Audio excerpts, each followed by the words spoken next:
said, to build more into the power-ups, right? That didn't happen. It's like, here you go. Here's an upgrade, you know? Which kind of makes his character feel more stale as a result, you know? Yeah.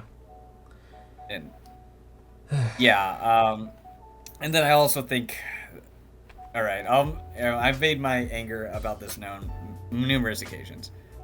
Oda got pretty greedy, and again, he's like Sanji's stand, whatever, fine. But Oda got greedy where he wanted him to fight Kaido and Big Mom and King. So how does he do this?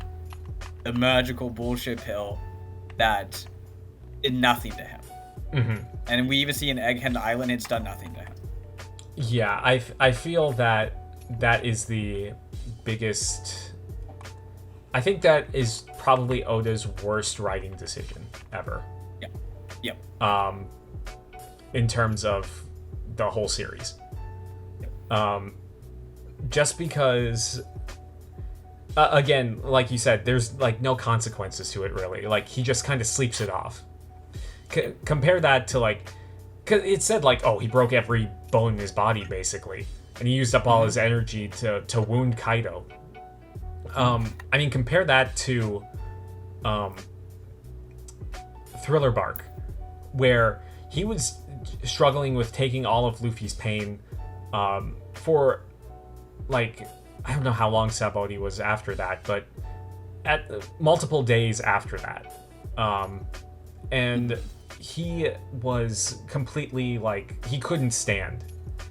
And that's been a thing with, I think it would have actually have been better if he was wounded, because that's one big thing that Zoro's had throughout the series. He's fought with handicaps before. Like in Arlong Park, he fought with that. Sabaody, he initially fought Kaku and Jabra with Usopp attached to him. So like being restricted is part of it. So it actually would have been more impressive if he had taken on King in his weakened state. I think like at that point he would have had to have lost, you know, right? Yeah. You know, and I think that's part of the reason. Yeah. And that's why it's the bullshit pill. So it's either you don't have Zoro on the roof, or you have him fight King, you know.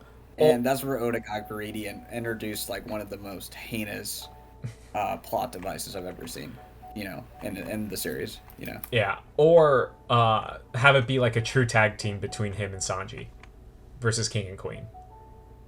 Yeah, that would have been a lot cooler and creative. It's like Oda's like, oh, I have to go back to the formula. He fights the first mate, always has to fight it, so here's a pill. You know? Yeah. But I want him to fight Kaido too. And that's another thing, as much as we shit on the ZKK people, like Oda was kind of not dropping hints, but he was like drawing some parallels there with like Ryuma and everything. Which is why I understand why ZKK existed, but the amount that people like put stock in it was just absurd. Yeah, exactly. And so, I mean, that's kind of my main... That's why it sucked. To be blunt, it was just terrible writing. But anyways, I did like how the... Oda utilized CP0. I love their introduction, how they're just chilling, you know, and they're having a good time. I thought the Tama intervention was fine. I mean, it was okay. It was expected. Yeah, I mean, I think terrible wasn't great. Yeah, I think we called that from like the beginning when her powers were revealed. Also in that series of SBSs with Zoro's lineage, I think it confirmed that Tama was a Kurozumi, so she's the same clan as Orochi. Wow, that's great. Yeah, I'm glad, man. Zoro's character development really well handled, but it's yeah. And then you have the controversial Sanji Black Maria moment. Go through it a second time, it's fine. You know, I don't see why people had such a issue with it. I think it was because if you were comparing Zoro and him at the same time, that was part of it, you know? Yeah. And I had more of an issue. I mean, I think the Khalifa thing was more embarrassing, you know? And I think there's a part of me where it's like, I think maybe Oda could have hyped up Sanji just a tad bit more, because he got humiliated so much in front of everybody, you know? Mm-hmm. Like, even the kids' pirates were, like, kind of laughing at him, right? I think it would have been cool if he either had a really cool Mr. Prince moment showing them wrong, him defeating Queen in front of them and everybody seeing it, or to prove them wrong, or him, like, having Conqueror's Hockey, you know? Mm-hmm. So something like that to kind of match more the hype of what Zoro was doing on the roof in a way, you know? I mean... But like I said... Yeah, I mean, we did have him fending off both King and Queen for Zoro to heal. Yes, that was another thing they left out in the manga, but in the anime it was phenomenal. Yeah. Yeah. But that's another negative. No Mr. Prince moment for Sanji. Yeah. Yeah. So that's another one. And then let's see. I liked it when Perospero wiped the floor with Carrot. That was great. How Marco dare you. King. Yeah, it is. How dare you. I really enjoyed the Marco. What was it? Go chew on some grass. Yeah. What was it? No, that was great. And then the Marco Queen fight, love that. And then when you get to the whole Chopper thing, no fight, and then he had a moment to heal, but we did not see any of the process at all. It was all off screen and really uninteresting, to be honest, and kind of draggy. But yeah. Yeah, I mean, honestly, how could you really make it that interesting? He's just synthesizing chemicals, but just going back to like all the people that didn't have like a big impact on the overall Wano. There's like Brook. You could say Chopper had a big impact in terms of like reversing the Ice Oni, but in terms of like, it does relate to a story about having to cure people, but at the same time, we like to see people fight. That's just the Ooga Booga caveman part of our brains that we want to see cool fights. And someone I was watching brought up like Oda had the perfect fight that he never did, which was Brook versus Apu with the Battle of the Musicians. Yep. Like, that would have been perfect. Yeah. Where really great. I would love it. Yeah, whereas Apu just kind of did nothing after he got the antidote taken from him. He was just kind of... and then Brook kind of interacted with Long Arms too, when he was separated Saboti, right? Yeah, that's true. Yeah, so that's another thing there too. Yeah, so that was taken away, and I would have preferred like Chopper having a fight rather than having this long drawn out Ice Oni thing, which the Ice Oni didn't need to killing anybody, so it didn't really even feel that intense. Or like anyone important. Nope. Yeah. Nothing. Didn't change the war at all. It just took up panels, you know. Well, I mean, I guess it did kind of change. I'm just gonna say the people who got cured did turn on the Beast Pirates, who were part of the Beast Pirates. They did change sides. At least against Queen. Yeah, that's true. Yeah. And then Ashura Doji's death. Oh my god. One, it was bad because there were so many damn fake outs, so nobody believed it, and two, it was lame. If Kinemon and Okiku can survive what happened to them by Kaido, Doji should not have got out that way when he's one of the strongest. Yeah, Asura Doji was like fighting Jack and like completely sliced his sword in half, like cut him and everything. Yeah. I thought he was like one of the strongest out of the whole thing. And he took a dynamite blast that was less powerful than Pell's, and Pell survived his.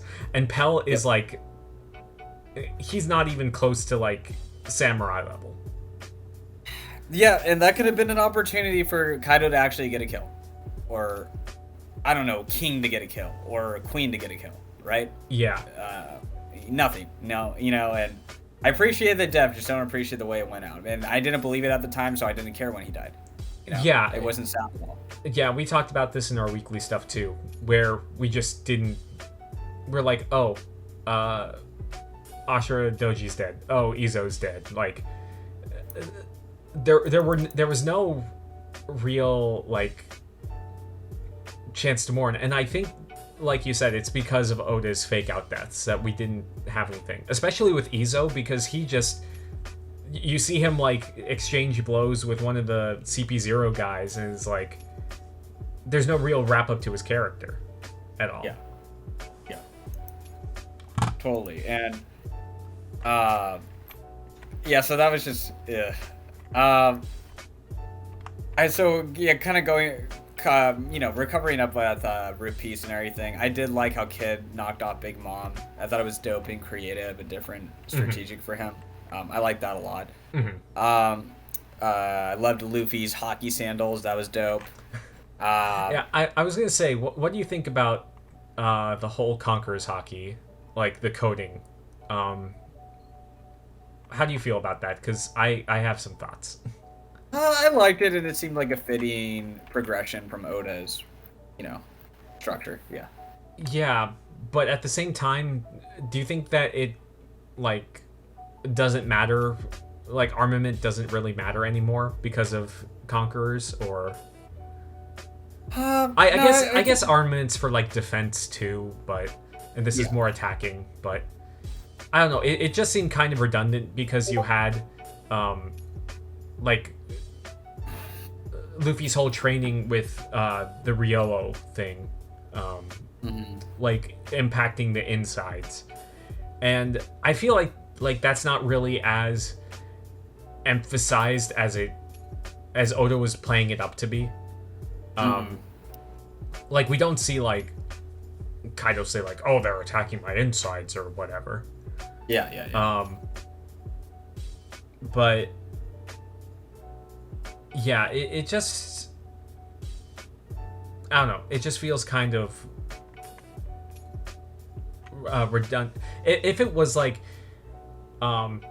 related to like, so if Hyogoro was saying like, oh, only a few people can use this, and like Ryo was like a precursor to like Conqueror's hockey, I think that would have been interesting. Like, oh, Odin knew how to do this. Yeah, right. Well, I agree. Yeah, but yeah, that's just more of a nitpick more than anything. Nothing more. Yeah, nothing like structural. It could have been explained better. Yeah. Right. Moving on to Mother Mode. Trash. You give your thoughts. It's trash. Yeah. So page 1 got taken out.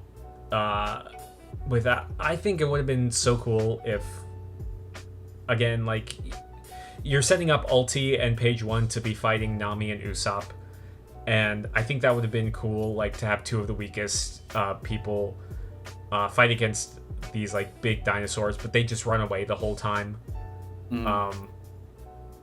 And yeah, just Big Mom's whole, I think we discussed this too, but Big Mom's whole character was like a net positive for the Alliance. Like, she took out the Flying Six. She freed everyone from Udon. Like, it's, yeah. Also, Mother Mode is just a big cop out that I feel like, to get rid of one of the Flying Six members. Or two. I mean, Ulti was weakened, but she wasn't taken out. I mean, that was some weekend though. That's like that's like literally blast through with like one of her strongest attacks. Yeah. Like, again, like, more props to Ulti, the amount of bullshit she had to put up with Luffy and Yamato and Big Mom and Nami. Yeah, I mean, that's another thing that, like, Ulti's survived more than any of the other stuff. Than any of the other Flying Six.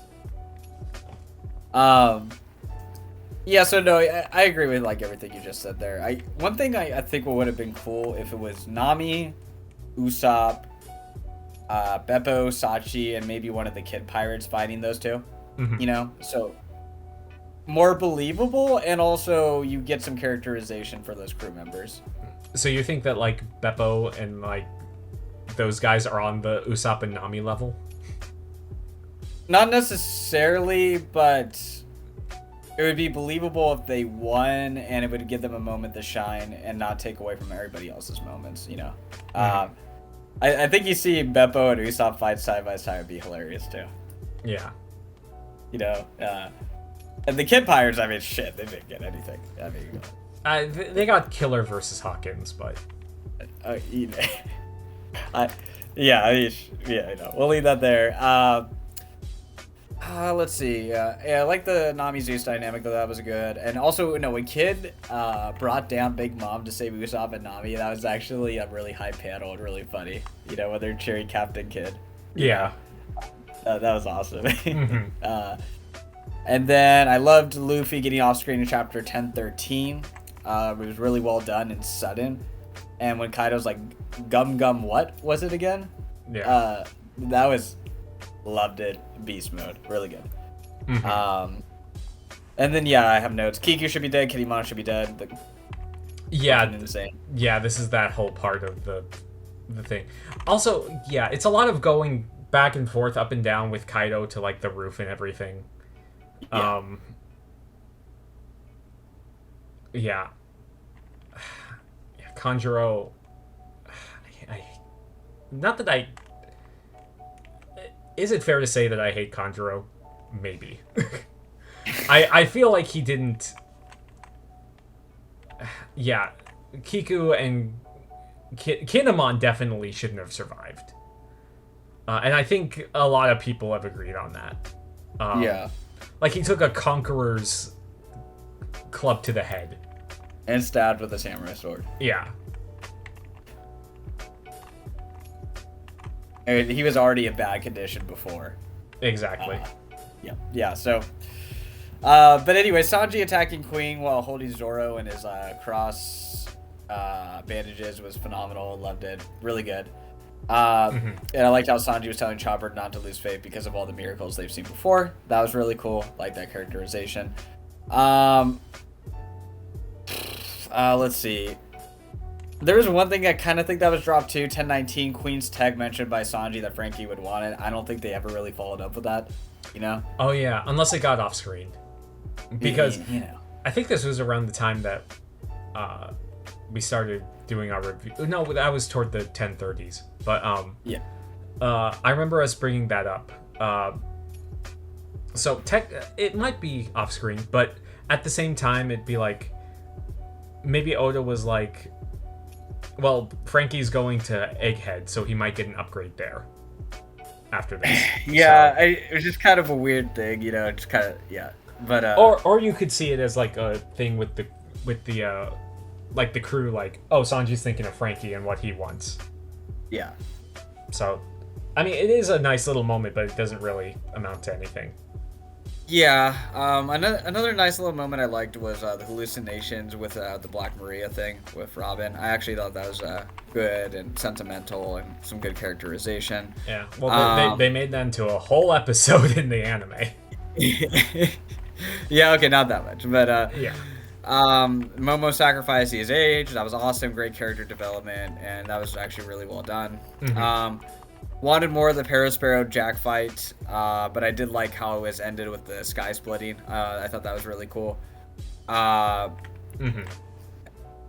Let's see. So okay, then sorry. Go.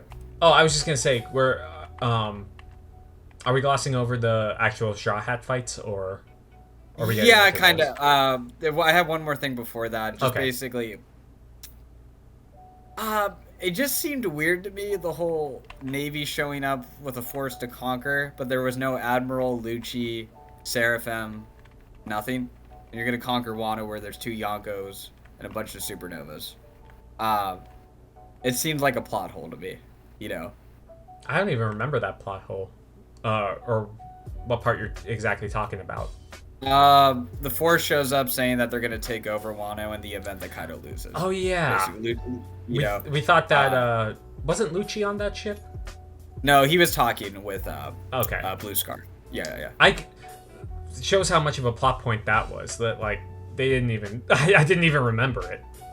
Yeah, that because remember they lost contact with them. Yeah. After Wano, right? So, okay, the world government's not that stupid, where they're not gonna send in heavy forces, not this weak little.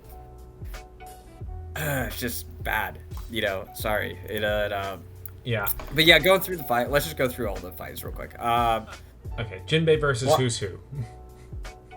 Yeah, okay, all the fights should have been a lot more brutal hard, and they weren't, but I did like the Jinbei versus Who for the lore, and I liked the CP9 thing, but not that memorable as a character aside from that. I liked Jinbei fighting against racism. Yes, I thought that was an interesting dynamic that they went with that, but I agree with that. I just wish, like I said, with all the fights more longer, and basically we already did the Nami Usopp thing, right? So we're good there. I mean we kind of get. The thing is, we kind of get like little sprinkles of the fights, like just like maybe 1 or 2 panels of them like fighting outside of their actual fight chapters. It's not really built up that well. Right. But Frankie versus Sasaki, your thoughts? Bad. Frankie needs to get out of General Frankie. I do not care about General Frankie. We need more actual like Frankie's best showing after the time skip has been Senior Pink, where he's just brawling it out. I mean, even Frankie versus the CP9 agent. Sorry, I'm blanking on Fukuro, yeah. Fukuro, sorry, yeah. That was way more intense. Yeah. And the dude's a freaking whatever he is, like it's like, man, you think of a fight against a Zoan would be a lot more intimidating and intense than it wasn't to me. Yeah, well, that's the thing. We were kind of theorizing that, like, Zoans are always built up to be so tough. Like, they specifically pointed out, like, they always get back up, or they're tougher than normal people. Like, we thought, like, they're gonna end these fights, but they're gonna get back up. Because, like, especially with Frankie's, like, he does the radical beam. You get a shot with him, and then it doesn't feel like the end of the fight. Yeah. Plus the fact that his was the least impressive fight in the anime out of them all. It wasn't animated very well. Yeah. But yeah. Yeah, and then let's see. Robin versus Black Maria, meh. It was fine. I actually think that's the best one out of like the Tobiropo fights. Okay. I like Jinbei versus Sasaki the best out of them all. But yeah. You mean Who's Who? Yeah. Sorry. Whoever it is, they're so memorable of characters. Yes. But actually, I liked her whole thing because we haven't seen Robin fight anyone in so long, and she had more than one chapter to like actually fight. And we got to see like her fighting with like Fishman karate, and that flashback with Koala teaching her, and that relates back to that kind of connects her to Jinbei in a way because she learned from the Fishmen, and well, actually she learned from, or she grew up with the Fishmen, but what was it? And then we got to see Demonio Fleur. That I really like that. But Brook just felt complete. He was a good support character in that, but I wish he got in his own thing. Like what, he took out like 3 fodder characters for Black Maria. That was like his big moment during the arc. Yep. That's trash. Yep. Very trash. Also trash, Hawkins. yeah, he did something very inconvenient with Kid and all that, and that was really sneaky and bad, but he has nothing impressive, and he's supposed to be a supernova, and there's a lot of creative ways where you can make his character crazy and put a lot of pressure on Killer, where it could be a brutal fight. And if you're going to kill off a supernova, it should, one, be happening during the battle dead, right? Make it clear he's dead, and it should be a brutal-ass fight if two supernovas are going to fight. See, I don't even think that Hawkins is even dead. Like, that's how little I think that I believe Oda with his deaths. Because at the end, we just kind of see him slump over. Although he does say, like, oh, the 1% or whatever percent chance of surviving was me, and he slumps over. But, I don't know. I didn't mind it that much, although there was a lot that you could do in terms of, like, the different tarot cards that he was using and different powers. Yep. Maybe it's because I played too much Persona, where the tarot is a lot of has a lot of significance. But but I didn't mind it that much. I think we were doing our chapter reviews during this time, but I think we actually had a pretty positive reaction to it at the time. But yeah, it's, I don't know. I like when he cut off Hawkins' arm and everything, but that was cool. Yeah, that was cool. Yeah, there's some good parts, but I just wanted more. If it was a 5 with 2 supernovas, I just expected more, I guess. Okay, just really quick. If you didn't have that, if you had to have one of the Straw Hats who didn't get a fight, like Hawkins or Drake or someone, who do you think would be it? Who deserves the fight the most? Because I think Chopper's the only one that we haven't identified, like, who his opponent would be. But I don't see him going up against Hawkins. Yeah, like I can see Chopper maybe jumping in also to helping out, maybe against PH1 ulti, you know? Yeah. It's the weakling trio or something, you know? Yeah, although it's weird calling him part of the weakling trio because he has monster point and everything, but yeah, we didn't talk. Yeah, we didn't talk about that really. How, like, he technically got a power upgrade from Caesar. Yeah. It's like, oh, I can extend it for up to 30 minutes, and it didn't really impact that much. Yeah. But yeah. And then we get... oh, you go ahead. You're the one that's leading it. Oh, no, that's cool. I did like the CP0 pursuit, though. I thought they were actually handled really well. How they, like... Going after Robin. Yeah, and then they just hit Apu when he had the camera out. That was great. And then him and Drake teaming up. That would have been cool to actually see that fight play out more. Hopefully the anime does that. Yeah, so I don't know. I thought that was cool. And we kind of already discussed, like, the Zoro flashback, and I'm kind of meh. Just gave more info on swords. That's it, really. Yeah, I'd say that was about there. Do you want to get into the Sanji Zoro fights, maybe? Yeah, that sounds good. Okay. At first I didn't think I was gonna like Sanji vs. Queen. Ended up loving it. Phenomenal for his character. It played off his family, a woman in danger, him having Zoro wanting to have Zoro kill him if he was gonna turn into them. All really fantastic stuff. Love his upgrades, like the Wolverine skin and the Ifrit Jambe, and them both coming in at the same time and attacking King and Queen. Or showing, like, where Mark goes, like, was it the All-Stars have a right? Wait, no, not the All-Stars. The headliners or whatever. Yeah. The headliners have a right. That was really cool. Stars, yeah. Awesome. Loved that a lot.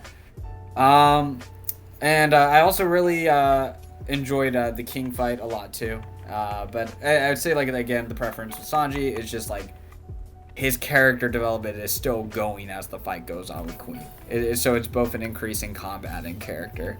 And I think it's, like, done so perfectly with his character too. So I really enjoyed it a lot. Yeah, his character was the big emphasis of his fight, whereas Zoro's was more of just a fight. Although he did get some character development, or maybe not character development, but like we got to see something in his flashback. I just wish it was more. You know what I mean? Yeah. I totally agree. Yeah, totally agree. I'm a complete supporter of that, even though I'm a big Sanji guy. So yeah. But yeah, so overall, they were well done, written panels, and I thought they weren't rushed, those two fights at least. You know, so that was good. Also, looking back on it, CP0 looked a lot better when they were going through it second time, taking down the numbers, X Drake and Izo. You know. So, just really quick, they hyped up the numbers and they didn't really do much. No. Oh yeah. That's just another thing. Like they were a big like big targets to take down, but they didn't accomplish a lot. They were just hype tools, basically. You know? Yeah. Mm-hmm. Kind of like how the Anbu Black Ops are treated in Naruto. Don't really do anything, say that they're strong, and then they get one-shotted. Oh my gosh, Kakashi was an Anbu when he was like 12. Oh my gosh. Yeah, that makes up for all the shitty members in the Anbu, you know. So but I don't know. CP0 was looked a little bit more impressive, especially Blue Scarf. I know he has a name, but I just know him as Blue Scarf. Yeah.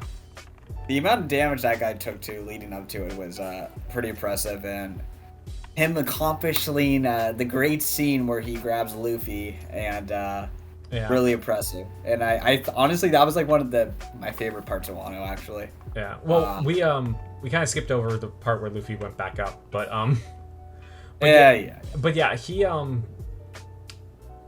But yeah, that was actually, I was gonna bring that up. That's one of my favorite parts too. That the complete shock that Luffy got beat by Kaido again after everything. Mm-hmm. And yeah. And I love what Kaido says, like, you know, he's alright, let's go, dude. You know, and then he just sits there and takes it, you know. Yeah, he's like, okay, I deserve this. And it's cool because he's like, they actually gave him some good characterization where he said, Drake, I'm jealous of you have your own sense of justice, you know? Yeah. And also he was like more scared of the government than Kaido. Yeah. Which, right. Yeah, I don't want to turn this into an egghead discussion, but that kind of sentiment is also echoed in Lucci at the moment. Mm-hmm. Yeah. Mm-hmm. Yeah, so it was good. I liked it a lot, and let's see. So like after Luffy's death, it is cool to see Nami not losing faith with Luffy's death. Like over and over, Nami's like, no, I believe in Luffy, right? Mm-hmm. And I like that a lot. And then Year 5, it was fantastic, series changing, really well done with the fight. Liked it a lot. And it wasn't something I was expecting to. And they incorporate the awakening. So I really enjoyed it a lot, and the finale of the fight too.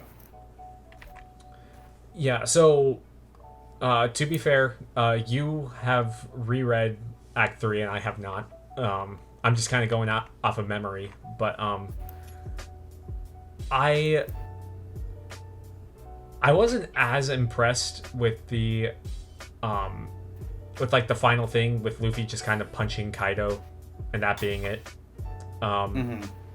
But we haven't even talked about like Big Mom and Kid and yeah, we'll do that one. We'll do this. Yeah. We'll do that next. But yeah, I really like Gear 5. It's interesting. Mm-hmm. Although I have been corrected. I think in like several, like the power scaling video and everything, I said that Gear 5 didn't increase Luffy's strength, even though it says in the manga that it specifically does. Yeah. That's an L on me. But yeah, I think that it's a very interesting way that Oda's taking Luffy's character, like him being this warrior of liberation, that he's like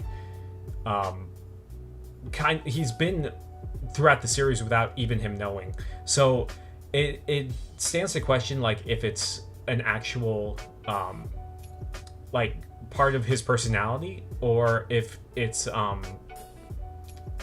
kind of a part of the Nika's lineage factor. You know what I mean? Mm-hmm.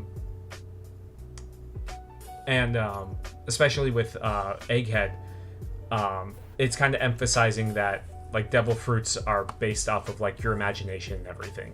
So it's kind of perfect for Luffy, because we even see, like, somewhat glimpses of Gear 5, just in terms of, like, Luffy's fighting style, like with Water Luffy, or when he turns off his brain to fight against Enel and everything. But yeah, I really like Gear 5. It's an interesting design. But yeah. Yeah, I'd say my only critique is if the government knew about this the whole time, why weren't they more aggressive at trying to kill him? Yeah. On multiple occasions. Well, my other critique is that we don't get as Luffy doesn't experience as much of a drawback as he should. Yeah, I agree with that.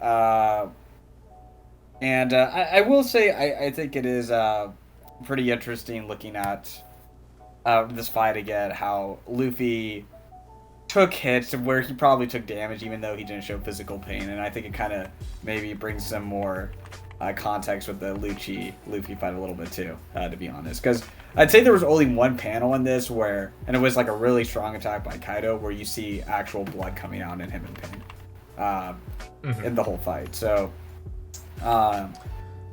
anyways, yeah, so I thought that was kind of fascinating. And then just hopping over real quick to Big Mom versus Law and the Kid. I loved it. Fantastic, creative, and really hyped too. Like, both of their ults were just really interesting. I liked it a lot, and I liked the banter back and forth between Law and Kid. So it was really good. So you liked it better on the reread? Oh yeah, it was good. Yeah. I liked it a lot. Yeah. I know we like to like shit on Kid, especially with him going up against Shanks soon.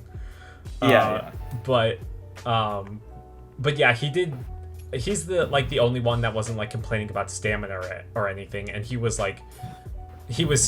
experienced the pain of being stabbed by like Hawkins and everything with the voodoo dolls.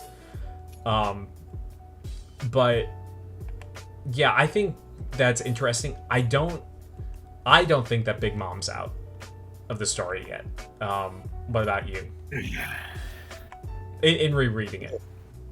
Oh man. Yeah, I know. Just don't wanna have her back, you know. But at this point, literally, her last words are, "Don't you assume that this'll kill me." No, please, no. I will say though, like, Law and Kid look more impressive doing this because they weren't KO'd once during this whole arc, and Big Mom took not as much damage as Kaido, and they still took her down, you know. So, wow, Kaido is kind of the exact opposite, right? So, that's one aspect there too. Yeah. So, anyways, that was really good.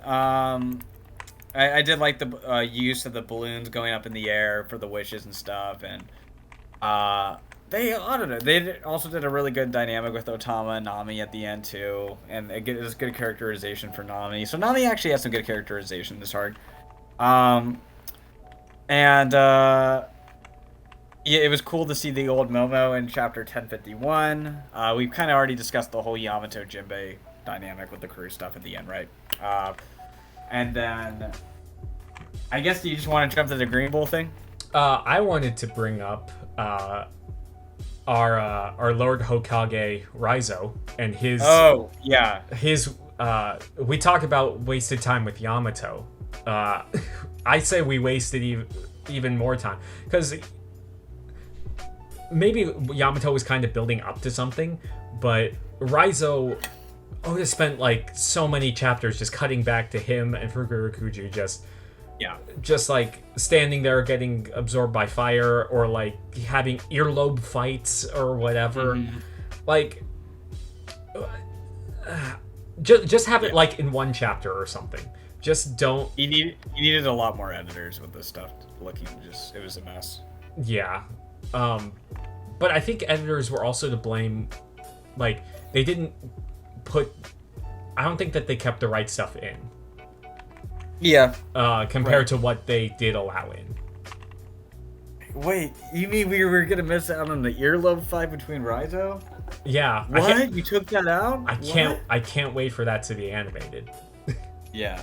Exactly. I wonder if this is just the thing. I wonder if Oda gives like all his cut ideas to the anime staff. Yeah, that's possible. Yeah.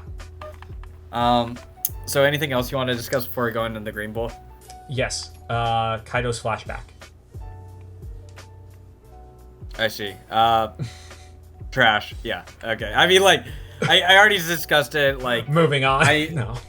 The excuse of like when it comes to they'll cover it in the Rocks flashback. This is gonna be the last arc. Most likely we'll see Kaido. It's definitely gonna be the last arc we'll ever see Kaido and Big Mom together again. They could have at least showed some of it. I think every villain flashback was better than Kaido's. We literally get, besides him in the Odin flashback, we literally get 4 pages of his flashback, and we also see a little bit of him with like King in his flashback. But yeah, I mean, we do just kind of get his outlook on life about like what was it called? About like how the strongest are meant to rule or whatever, but it doesn't. I don't recall it ever being explained, like why exactly, like he was suicidal. I mean, I guess it was because, he couldn't find a strong opponent, but, and with Luffy he kind of found that, but. I don't know. I just kind of felt underwhelmed by his whole character. Like, he felt just kind of like a wall that everyone was just kind of throwing themselves against more than anything. There were times where it seemed like he was going to be deep, but yeah, the ball was dropped. Like I said, we don't know how he got his fruits, his relationship with Big Mom. Doflamingo had a far, far better flashback. It's not, gosh, I would say the same with Lucci. Honestly, I think Moria has a better developed character than him. I mean, Moria you can understand because he was like broken by by Kaido. Yeah. And all his friends died. Yeah, and him being like so like cruel to people, like he doesn't want to reattach himself to anything. But I mean, we kind of get that with like Kaido being sold to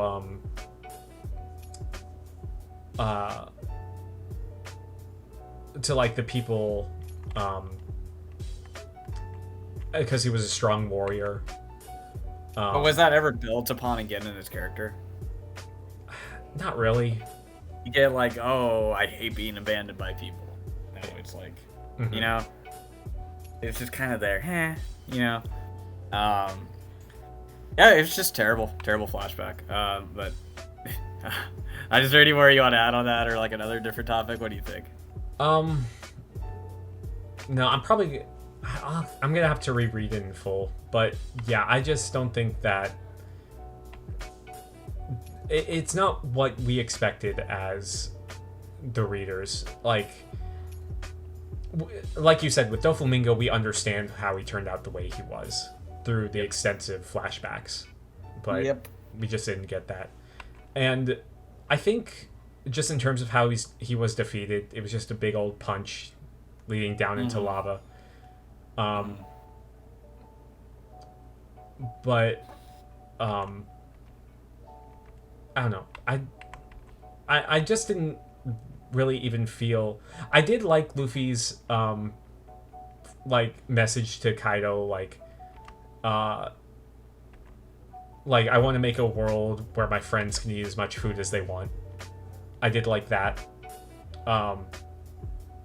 Because that ties into his whole thing, kind of why he got involved in the first, or not in the first place, but on top of everything, Tama was the first person he met in Wano. So I think that was a good thing with that. Okay. Yeah.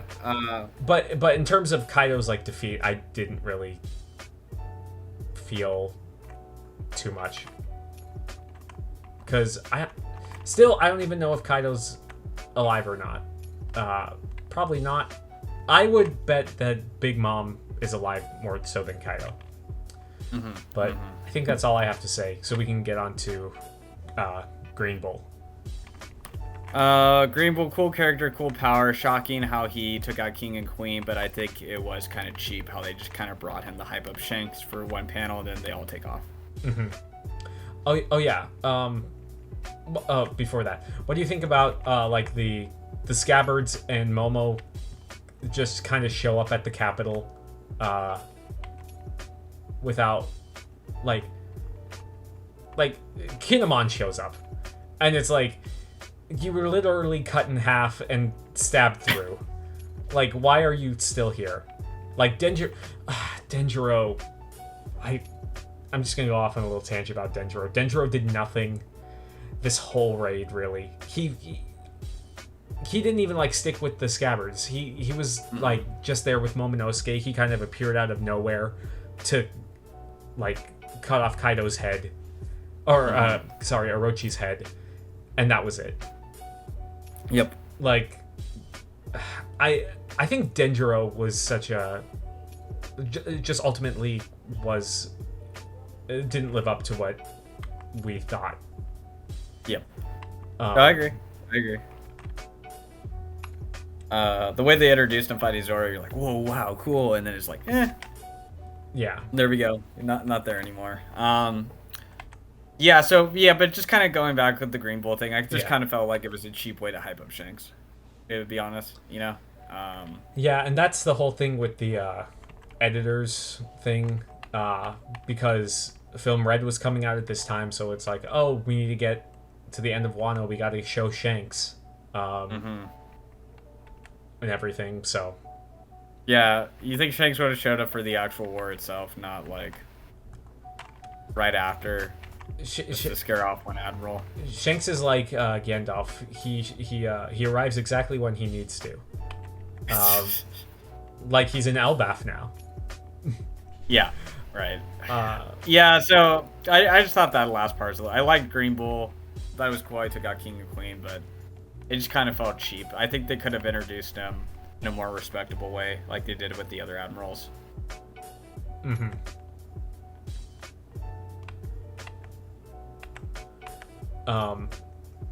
Yeah, and this also led to the Admiral slander, that the community's kind of running with. So, I just didn't like that part of it, because then Oda's I'm gonna salvage it by having him off-screen Weeble. Yeah. So he kind of realized, oh wait, no, I could kind of damage his reputation a little bit. So, just a hype up for a movie, basically, and that's it. Yeah. So that was just bad too. But I know there's some stuff we haven't talked about, but that's roughly my thoughts. Terrible act, but yeah. So, one thing I wanted to bring up was the whole, I thought it was cool, that the whole Pluton and everything was underneath, Wano itself. The lower part with the poneglyphs and everything was cool. Yeah. Zunisha showing up was kind of pointless. It was just kind of there for almost false hype. I didn't like that Odin's father was alive.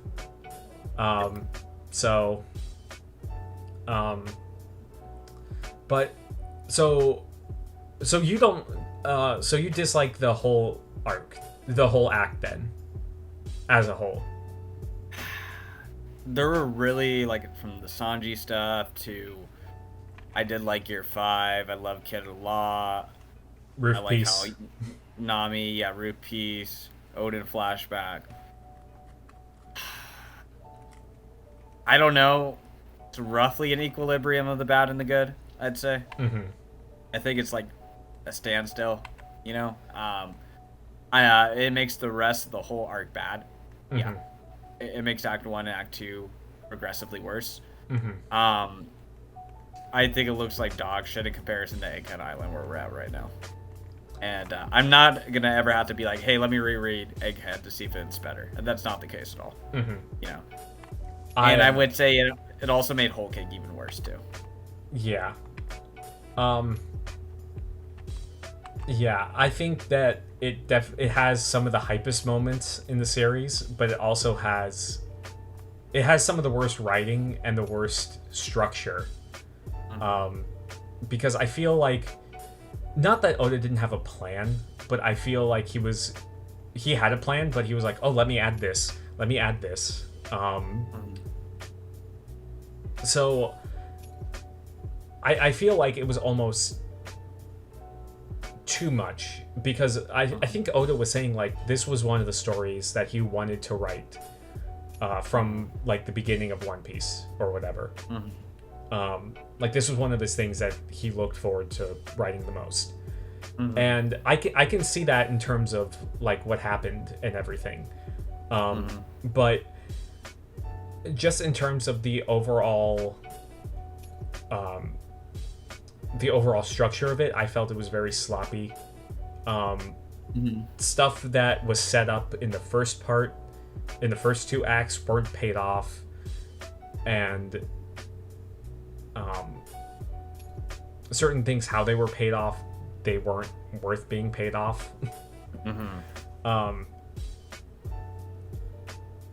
But yeah, I admire the ambition trying to put this much into it. Yeah. And I mean, this is the longest arc, but like you said, like, I think also Egghead that we're at now is just kind of a breath of fresh air, because we've been on Wano for so long. And I think Egghead, there's like no wasted panel space in that. There's no superfluous characters or anything. It's like, okay, we're here with Vegapunk, we have the Stellas, and that's where we're focusing on. The Seraphim, and then we'll bring people in, but they're already pre-established characters that we don't have to... We add on to them, not establish them. And we didn't even talk about, because they're so irrelevant, the Yakuza bosses that were part of Act 3 that had nothing to do with the story whatsoever. They were just kind of there.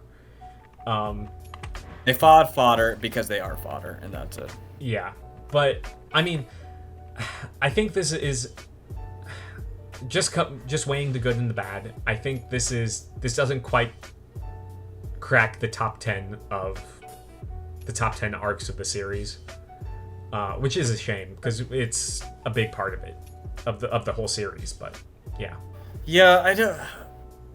Forgive me if I'm misquoting him, but I do kind of remember this. Joy Boy said that Wano was the worst arc in the series. His initial reaction after finishing it. I would have to go through all the arcs. I wouldn't say it's the worst. The only way I would say it's the worst is that it actively hurts this whole series, I think. You know, while you could say other ones were more boring and less interesting, but it didn't actively hurt the rest of the series like Wano did. That's fair too. So yeah, we'll have to.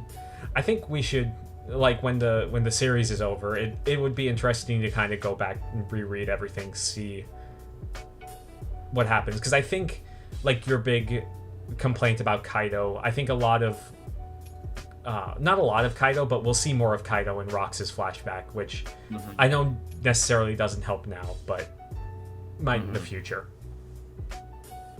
I don't think it's... Yeah, It would be like us seeing Doflamingo flashback at the end of the series. You know? Mm-hmm. You know what I mean? It takes away so much, I think, from the tension of wanting to see the guy get, like, creamed, you know? Yeah. So that's how I see it. But anyways, those are our thoughts. I think that's long enough. What are you talking about? We have so much more to talk about. No. Like and subscribe if you're still here. Sorry if I was overly negative, but, you know, that's just what you're going to get. We're passionate about the series. Yes, I care so much it hurts, you know. So, but anyways, thank you everyone for listening, and if you're still here, and have a good one. See ya. Peace. Bye.